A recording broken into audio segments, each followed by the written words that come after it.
रोहित आता सकाळ सकाळीच अमायराच्या ऑफिस बाहेर जातो आणि जेव्हा अमायराचे ऑफिस सुटते त्यावेळी ती रोहितला पाहून खूपच आश्चर्यचकित होते.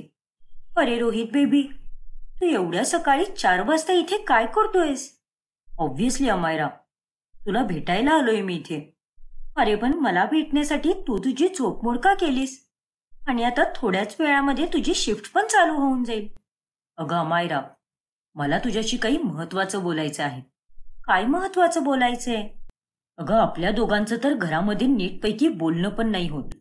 दरवेळी ती पलक माझ्या अवतीभोवती फिरत असते आणि जर मी कधी बाहेर पण गेलो त्यावेळी मला घरातून लगेच आईचा फोन येतो आणि त्यामुळेच आपल्या दोघांचं नीट बोलणं पण होत नाहीये. अगं बोलणं तर लांबची गोष्ट आहे. मला तर तुला बघायचं पण अवघड होऊन बसले. म्हणूनच मी आता असा विचार केलाय ज्यामुळे असा काही प्रश्नच नाही पडणार.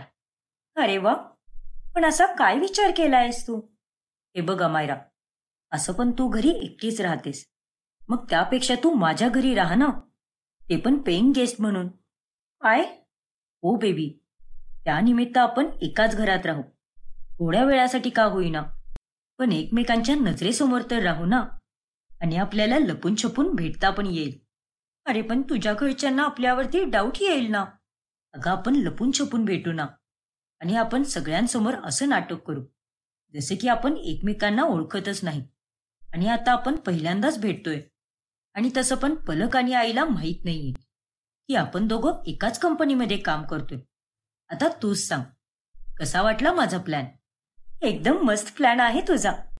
खरंच मानलं मी तुला आज. Thank you so much baby. मग आता अमायरा रोहितच्या घरी पेइंग गेस्ट म्हणून राहायला येते. विनीताला पैसे मिळत असल्याने ती अमायराबद्दल जास्त काहीच विचार न करता तिला घरी राहण्यासाठी परमिशन देते. थँक्यू सो मच काकू. आजकाल घरभाडं पण किती महाग झाले, परंतु तुमच्या इथे खूपच कमी दरात आणि खूपच सुंदर जागा भेटलीये मला. अगं त्यात काय एवढं, ही माझी सून आहे पलक आणि हा माझा मुलगा रोहित. अच्छा. हॅलो पलक. हॅलो रोहित. हाय. आणि अमायरा, तू आता तुझ्या रूममध्ये जाऊन फ्रेश हो, तोपर्यंत मी तुझ्यासाठी जेवण बनवते. ठीक आहे पलक. मग अमायरा जेव्हा पलकच्या हातचं जेवण जेवते त्यावेळी, वाव, काय कमालीचं जेवण बनवलंयस तू पलक. अगं तुझ्या हातच्या स्वयंपाकासमोर तर 5 स्टार रेस्टॉरंट पण फेल होऊन जाईल.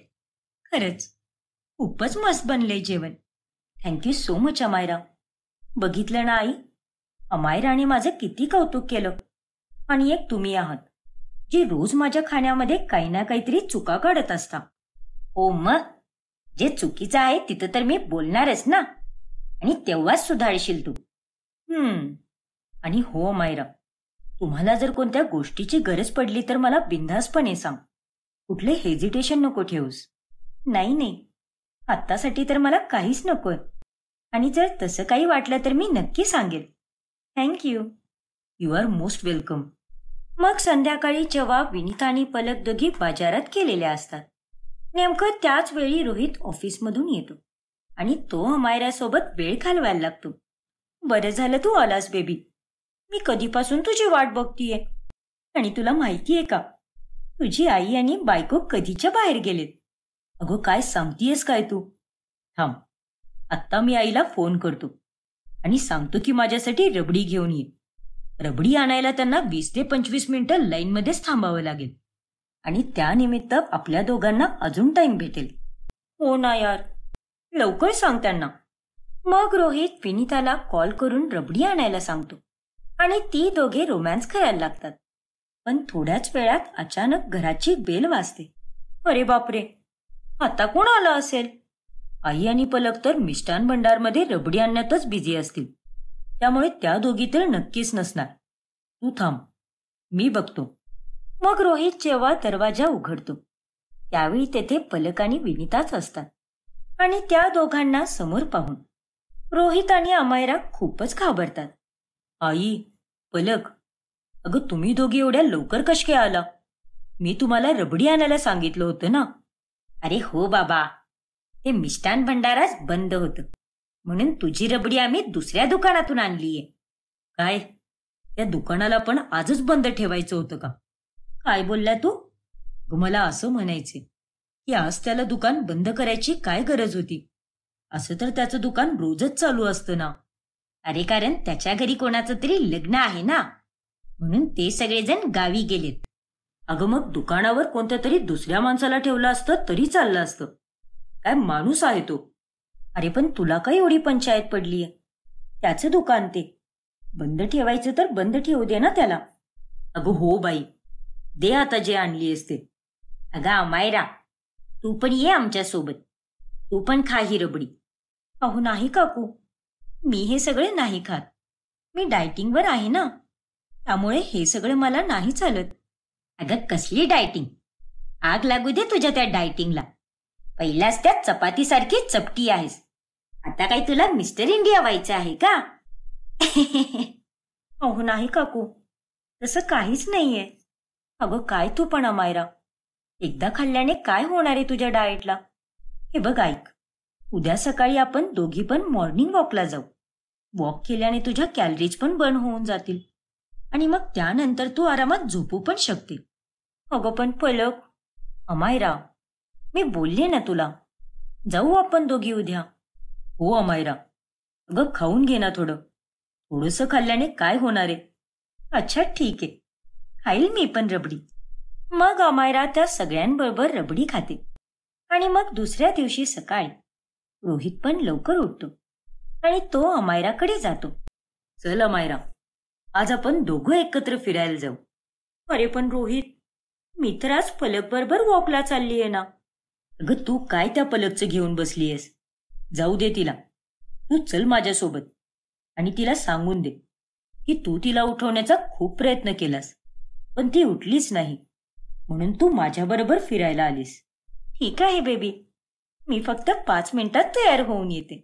अगं काय तू पण अमायरा, आपल्याला थोडी ना कोणत्या फॅशन शो मध्ये जायचं आहे. जशी आहे तशीच चल ना. अरे तुम्ही मुलं कुठं पण तोंड घेऊन जाऊ शकता, बट मुलींचं तसं नसतं. त्यांना थोडाफार वेळ लागतोच. आता ते तुला नाही कळणार. जाऊ दे. ठीक आहे बाबा, पण थोडं लवकर आवर. मग ती दोघे वॉकला जायलाच निघतात. तेवढ्यात पलक मागून त्यांना आवाज देते. अगं अमायरा, रोहित, तुम्ही दोघे कोठे चालला? घ्या, झाला सत्यानाश. अगं पलक, तू केव्हा उठली? अगं मी तर आता थोड्या वेळापूर्वीच उठलीये. पण तुम्ही दोघं मला सोडून कुठे चाललाय? अगं तसं नाहीये पलक, मी तुला उठवायचा खूप प्रयत्न केला, पण तू तेव्हा उठलीच नाहीस. म्हणून मला रोहितच बोलला की हा येईल माझ्यासोबत फिरायला. अच्छा, तेच मी विचार करतेय, माझा आळशी नवरा एवढ्या सकाळ सकाळी कस काय उठलाय? कारण याआधी तर तो कधीच एवढ्या लवकर नाही उठला. अच्छा, असं आहे का? अगं पलक, आता तू उठलीच आहेस तर चल आमच्या बरोबर. आपण तिघे पण एकत्रच फिरायला जाऊ. नाही रोहित, आम्हा लेडीजमध्ये तुझ्या जेंट्सचं काय काम बरं? तू घरीच थांब आता, आम्ही दोघी जाऊन येतो. अगं पण बिन काहीच नाही.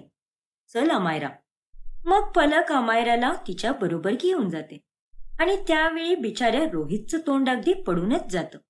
ही माझी बायको पण ना, सुखाने मला जगू पण नाही देणार. मग अमायरा आणि पलक वॉक करून येताना ज्यूस पण पितात. मजा आली ना आज? हो पलक, खूपच मजा आली. आता आपण रोजच जाऊ वॉकला. काय? हो अमायरा. अरे देवा, आता मी काय करू?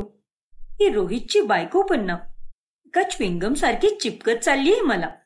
जाऊ दे, जर आत्तापासूनच मी नखरे करायला सुरुवात केली, नाहीतर रोहित बरोबर जास्त बोलायला लागले, तर हिला आणि त्या म्हातारीला शक होऊ शकतो माझ्यावर.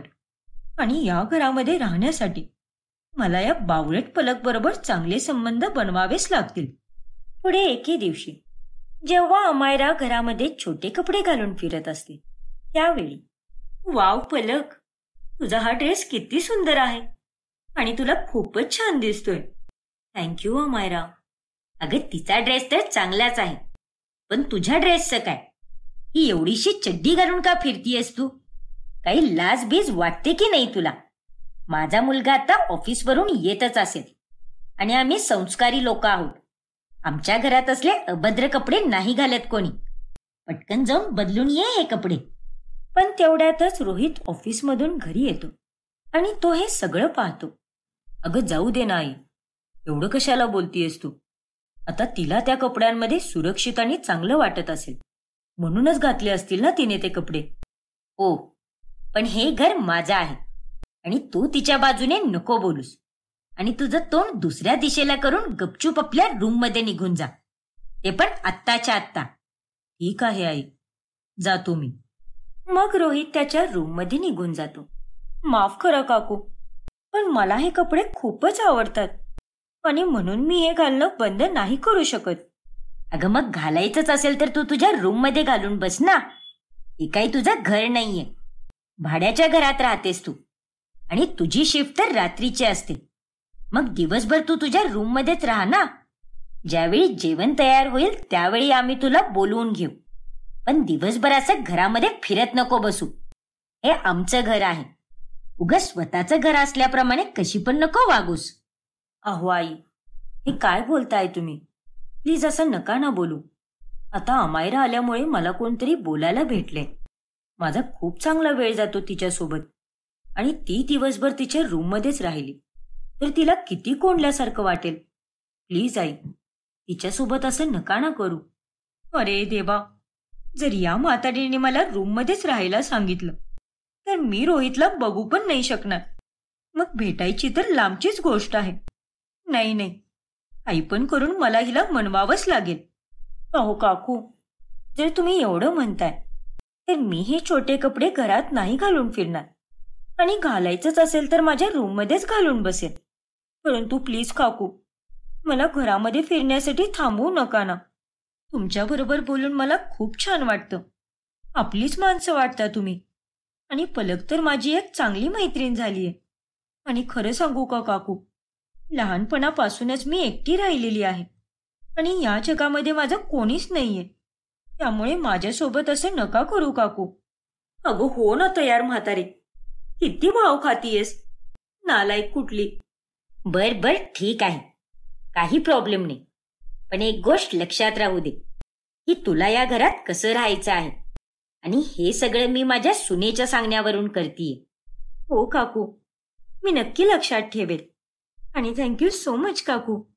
अमायरा आणि पलकमध्ये आता खूपच चांगली मैत्री व्हायला लागते आणि जेव्हा पलक जेवण बनवत असते त्यावेळी अमायरा तिच्यासोबत बसून खूप साऱ्या गप्पा मारते. पुढे एके दिवशी जेव्हा रोहित हाफ डे घेऊन घरी लवकर येतो त्यावेळी, अरे यार, आज तर मला किती मुश्किलने हाफ डे मिळाला आहे. विचार केला होता की घरी लवकर जाऊ आणि अमायरा सोबत चांगला वेळ घालवू, कारण संध्याकाळच्या वेळी 4 ते 6 या वेळेत आई आणि पलक तर झोपी जातात. मग आजही पलक अमायरा सोबत गप्पा का मारत बसलीये. अमायरा आणि पलक आता खूप वेळ गप्पा गोष्टी करतात. त्यामुळे रोहितला खूपच राग येतो, कारण त्याला अमायरा सोबत टाइमच नाही भेटत. मग रात्र झाल्यावर ती दोघे जण टेरेसवर भेटतात. I am really sorry Rohit, पण तुझ्या बायकोबरोबर बोलता बोलता वेळ कसा गेला मला कळलंच नाही यार. खरंच पलक खूपच छान आहे आणि तिच्यासोबत वेळ घालवायला मला खूपच आवडतं. अगं तू वेडी आहेस का अमायरा? तू किती वेळ तिच्याशी बोलत होतीस आणि मी खास तुझ्यासाठी हाफ डे घेऊन आलो होतो. तुला माहितीये का किती वेळ मी तुझी वाट पाहत होतो. अगं 2 ते 3 तास तुम्ही दोघी गप्पा मारत होता. काय बोलत होता तुम्ही एवढं? असं स्पेशल काहीच नाही यार, बस इकडच्या तिकडच्या गोष्टी. जाऊ दे. आता बघ, थोड्याच वेळेमध्ये तुला ऑफिसला जावं लागेल, पण मी हेच बोलेन की त्या पलक बरोबर एवढ्या गप्पा गोष्टी करायची काहीच गरज नाहीये तुला. एका लिमिटपर्यंत मी नक्कीच समजू शकतो, पण तुला तिच्यापासून थोडं सावध पण राहावं लागेल. कुणाला पण समजता कामा नये की आपल्या दोघांचं अफेअर चालू आहे. अरे हो बाबा, समजलं मला. तेवढ्यात तिथे टेरेसवरती विनिता येते आणि विनिताला पाहून अमायरा आणि रोहित खूपच घाबरून जातात. अरे तुम्ही दोघं, पण एवढ्या रात्रीच्या वेळी तुम्ही इथे काय करताय? आता यापुढे काय होईल जाणून घेण्यासाठी याचा पुढचा भाग बघायला विसरू नका. आणि तुम्ही जर आमचं चॅनल सबस्क्राईब केलेलं नसेल तर आत्ताच सबस्क्राईब करा आणि बेल आयकॉन दाबायला विसरू नका.